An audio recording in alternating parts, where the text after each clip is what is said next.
Ćao drugari, zovem se Stojan Rajlić, dolazim iz Temerina. Učenik sam 3. razreda srednje škole Lukian Muschicki, smjer operator mašinske obrady.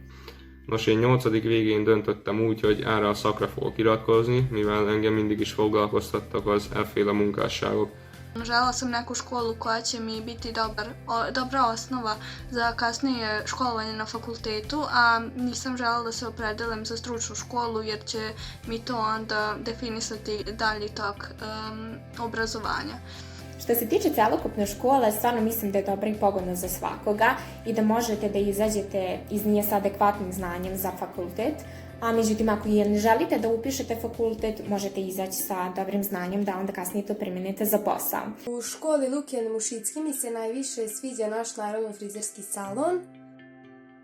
Oduševilo me to što tako mala škola pruža toliko smerova, toliko mogućnosti. A i postoje razne sekcije, na primjer sekcija odbojke, košarke, fudbala, rukometa, postoje likovne sekcije, dramske sekcije i hor.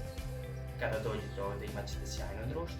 Preporučila bih i vama da upišete prvenstvo na ovu školu, a i ovaj smjer ukoliko vas zanima ekonomija i ako time želite da se bavite. Meni su je preporučile moje sestre, a ja bih preporučila svim narednim generacijama, pogotovo učenicima iz Temerina i okoline, da ne bi morali da putuju i samim tim bi uštedili mnogo vremena koje bi iskoristili u učenju i raznim drugim aktivnostima.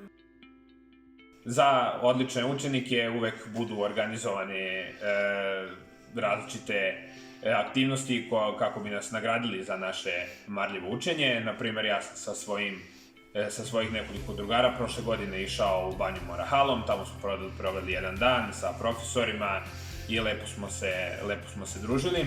Pár idősebb diáktól is hallottam pozitív visszajelzést a suliról, ami még jobban bátorított engem. Így az első osztály vége felé határozottan kijelenthetem, hogy jó sulit választottam. Pored dobre prakse, mislim da je pitanje svakog osmaka kako će biti društvo u srednjoj školi. Naša škola je multinacionalna i smatram da nikakav neće biti problem da se nađu novi prijatelji. Ebben az iskolában legjobban tetszik a társaság és a gyakorlati órák. Za školu sam se odlučio zato što mi se svideo princip rada, konkretno mog smera, što znači da kroz teoretsku imamo i praktičnu nastavu koja se odvija u firmi.